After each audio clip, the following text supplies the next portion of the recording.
the bride, she dreams of this special day when, you know, she becomes somebody's wife.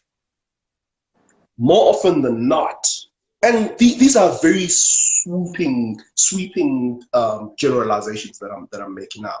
More often than not, marriage for a guy is kind of, it's almost a surrender. Like, okay, I'm done playing. I'm now ready to get married. Okay. Tell me you haven't experienced that or seen that. I have experienced that, but also I think the way you put it, for me, it's with the ladies that we're seeing coming out to do it. And like you say, women grow up, you know, dreaming of that dream wedding, but it's something that we grow up dreaming about because we are picking up on social cues around us. And perhaps this women now coming out to propose, are we not creating a new social cue for women to, you know, be dreaming about the day maybe she also asked for a man's hand in marriage, or when he asked for her hand in marriage, instead of just, you know, putting it in a box to say women are going to dream about this. But that's because that's what has always been happening, so women will continue to dream about it. But shouldn't we Very true. changing it? Is it something that, you know? I'm glad you even bringing that up, because the reality is all that I'm saying is based on societal norms. Yeah. All that I'm saying is based on all that we've kind of been conditioned to see all around us. And it doesn't make it, nothing is right. There's no such thing as right. I'm just talking about norms. Now, you take the first, you take the first step because he's not proposing. What you're basically saying now is, you, as the person that's been ready, you were ready even before he showed up on the scene. All right, 9 times out of 10, the woman has got her wedding already planned in her head. The only thing that's missing, the only thing she needs to cut and paste is the face that's standing next to her. That is not a reality for guys. It is not. We're not sitting there dreaming of our dream wedding and the day that we get married and this amazing woman that we're going to marry. We kind of almost, when you decide to get married, you kind of saying, okay, fine, I'm done. I'm done with the playing around. I'm done sowing my seeds. I'm done, whatever it is. I'm done. I'm done with the game. Finally, I'm now ready to settle down. It's a surrender of sorts. Now, I'm saying when you ask him to marry you, you are forcing him to surrender when he wasn't necessarily ready. I'm saying if a guy doesn't ask you to marry him, hints or no hints, if a guy is not asking you to marry him, that guy is not ready for marriage. And if he's not ready for marriage, you are walking down a problematic path. Because the entire time while you are married, I assure you, you'll be reminding him to act responsibly, to act like a married man, and he'll be like, no, I didn't want this to begin with. You pushed me into this. You don't want that. But let's say, Linda, now I've been in a relationship with this guy. It's been forever. Like, it's been 8 years. Why are you sticking around?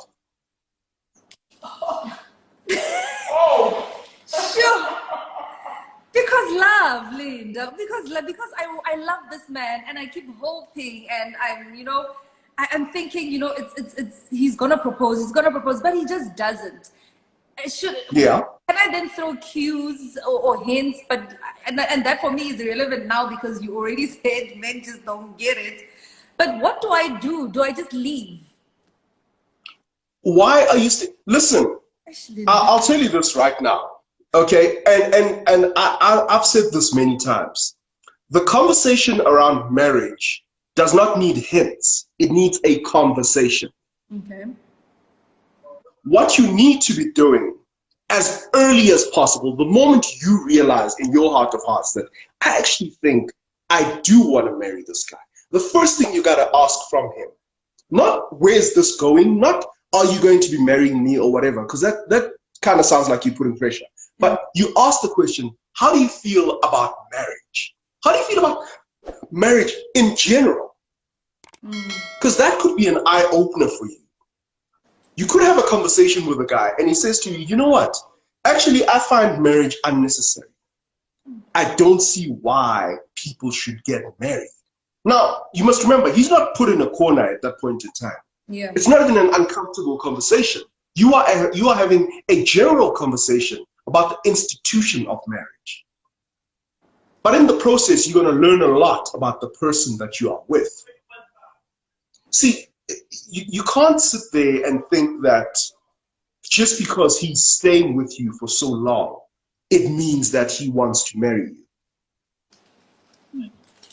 As a matter of fact, have you not heard many stories where a guy stays with a woman for 6-7 years, right? And she's sitting, waiting patiently for him to marry her, and she's throwing hints, and she's being the good woman, and she washes, she does the washing, and she cleans the walls in the house, all right, trying to look like the perfect wife to this guy. He breaks up with her, and 2 months later, he's walking down the aisle with the new woman. Sure. Yeah, no, I It's because you were not the one. Marriage was never on the cards. It was never, ever an option between the two of you. It was never. So here you are, turning around and trying to coax the situation into a reality when it was never going to happen. Now he suddenly has to give in and say, okay, fine, I'll marry you. Do you want a marriage of surrender? Let's be honest. Oh, and then he'll come and borrow money for the lobola because, I mean, you forced him. Like, Grand Sharp, you should be paying him lobola. You asked him to marry you.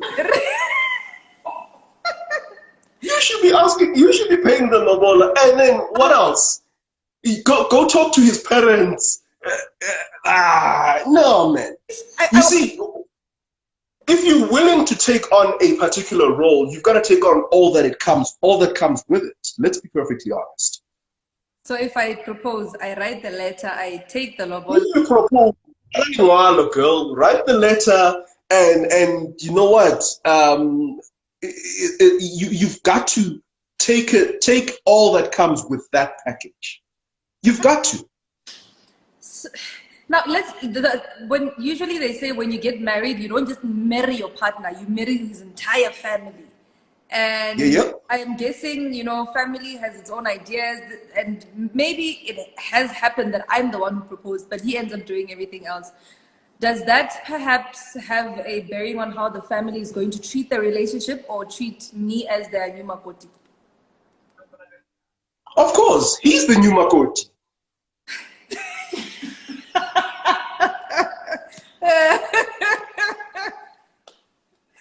Oh man. So he then becomes the makoti. You've literally just emasculated him. You've taken away that entire role of him leading this process. So what else is going to happen there?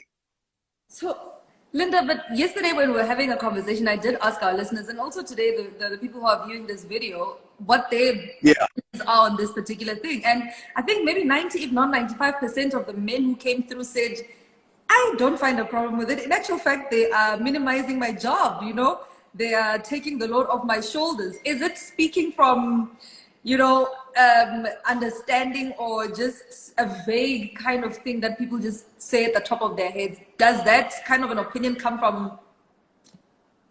Are they talking about being asked out on a relationship or being asked for their hand in marriage?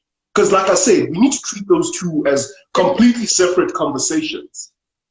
We did have an honest guy who said he was once asked out, asked for his hand in marriage, and he told the lady he's gonna go think about it, and found the nearest aeroplane and was out of that particular situation. But we did get people who said, listen, if she asks for me to marry her and I love her and everything is in order, and we didn't quite interrogate what he meant by everything is in order, but he says, if I'm ready and whatnot, then I will do it if she asks me. Okay, I guess I'm gonna come with a follow-up question to that question, and that is, what then was stopping you from doing it in the first place?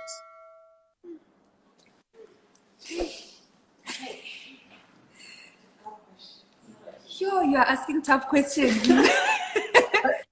And it's literally the only question that you should be asking yourself before you even consider asking a guy to marry you. Ask yourself, what's been stopping him to begin with? Once you have that answer, everything else will flow. Sure. Okay. So if anyone has any questions before we do wrap up this conversation, feel free to just post them here. Careful what you ask Linda, because this man. Do send them to us and we'll definitely make sure that we do ask those questions. We've got one question here from Anonymous, who says, what are your thoughts on men who ask the lady to contribute for their lobola? You know what? I have, in principle, I have a problem with that too. Okay. But I'll tell you why I have a problem with it in principle. All right. I have a problem if this guy is then going to turn around and expect a patriarchal setup in their marriage after marriage. Okay. Do you get what I'm saying? If you are the kind of couple that are probably going to do things differently anyway once you get married, meaning there's no enforced gender roles in this marriage. You know, there's flexibility here. If there's dishes in the sink, either one of you can get up and wash those dishes. Do you get what I'm saying? You're not the kind of guy that's going to expect, or no, you're the woman, you must wash the dishes. Because then the lobola situation will come back to bite you in the ear in that situation. Because it will be like, okay, because you helped with the lobola, or vice versa. Like she'll be sitting there going, I actually helped you lobola me. So why can't you help me washing the dishes? Do you get what I'm saying? That you can't be half pregnant about such situations. If you are for patriarchy, then or for a patriarchal system, then you've got to be for it 100%. You can't turn around and be this guy that wants it only when it suits him. I want you to contribute. I want you to for us to go 50-50 when it comes to expenses, but I don't want you. I don't want you to tell me to wash the dishes. You can't be half pregnant. So you've got to pick. Yeah. Is it the same for when he's the one who asks for help with the lobola money, and when I'm the one who said, listen, let me just, I've got something put aside, let me help you with that situation? Is it the same? I think the issue doesn't become whether you offered or not. Okay. The issue becomes whether he accepted or not. Because he's not forced to accept your offer. Yeah. Do you get what I'm saying? So your offer can't come back and bite you. It cannot. He can't turn around and say, yeah, but it was you who offered. Yeah, he still had the right of refusal. The question only comes up once he has accepted. Once he has accepted your offer, then he has opened up a can of worms that he must live with. He must be willing to say, look, we do 50-50 in this marriage, and that's how we do things. There was a question here which said, what if it's fear that's holding him back from asking you to marry him? My response is simple. Whatever fear it is, you're asking him to marry you doesn't make that fear any less. See, he doesn't fear asking you. He fears marriage. Nobody fears that moment of asking you to marry him. He fears taking the step into marriage. So you dragging him, kicking and screaming into marriage is not going to take away that fear. What must I do now? I have to just drag him. I'll repeat. I will say this one again. Yeah. Right. I believe strongly that you know when a person is not looking for marriage in you. Just because you make a great couple, just because you are great in every conceivable way as a couple, does not mean that you will make marriage work. So you sit there and you look for hints. You see how good he is around the house. You see this, you see that. You maybe even have a kid or two. And in your mind, the assumption then becomes, he's a great husband. He's not. He's a great boyfriend. He's a great baby daddy. He's not necessarily a great husband. Sure, Linda. We are going to wrap up this conversation, but I promise you and I will do this again. Although, anything that you would like to add in closing? I mean, let's just say perhaps people who are watching have been in relationships for years and they've been waiting for that guy to propose. Or it's just a woman who has been thinking about doing it anyway, whether it's been years or not. But just a closing remark as we wrap this one up. Okay, I'm going to start by saying there is no such thing as a long service reward. Marriage is not a reward at the end of long service, all right? You could meet somebody today and within a month, they will know that they are ready to marry you. Sure. You're not going to get a certificate to put on your wall that says you've been with this person for 10 years. There's no such, all right? If it's going to lead to marriage, it's going to lead to marriage. But the point is, don't sit there in this road going nowhere, just hoping that eventually at the end of this road there will be marriage. Don't do that to yourself. Do not do that to yourself. Sure. Be perfectly willing to hear the painful truth, which is, I actually have no intention of marrying you. Be willing to hear that response. Because then that guy is gonna stop wasting your time. Look, too long is relative. Let's be honest. Okay. But all I'm saying is, take it, internalize that question.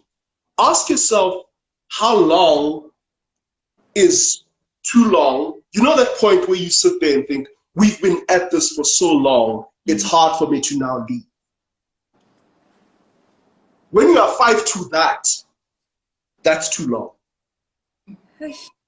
Don't wait until you are in there at that point where you're going, all right, look, we've been together for so long, it's pointless to walk away now. That's a point of no return. And I want to tell you this right now, that it might be pointless for you, but he meets the one tomorrow and he will walk and he will marry that one. No wonder the name of your book is Wake Up Woman. Those are some painful truths. Yeah, absolutely. Linda, I have to absolutely appreciate your time and your insights. I always talk to you and I'm left mind-boggled. You are so gobsmacked. You should see your face. I hope we do this again very soon. We'll stay in touch anyway, but thank you so much for your time, Linda. I absolutely appreciate it. Absolutely. It's a pleasure, and anytime at all, please. Absolutely. There you have it, man. So what we will do is make sure that you can follow us on our social medias to check out this conversation. Hard truth. Yazi. Hey. I can't. The name of his book is Wake Up Woman, and everything he says just makes sense. It absolutely just makes sense. So we'll definitely do this again. I look forward to having Linda again. If there's anything that you know, has been inspired by this conversation when I was talking to Linda and you would like for us to sit down and talk about when it comes to relationships, don't hesitate. Hit us in the DMs. Let us know what it is you would like us to talk about. But other than that, we had this conversation on air yesterday. You can check it out on capricornfm.co.za. There's the podcast link there. It's titled Woman Proposing. So go listen to that podcast. Thank you so much for hanging out with me. It was so much fun. Love you much.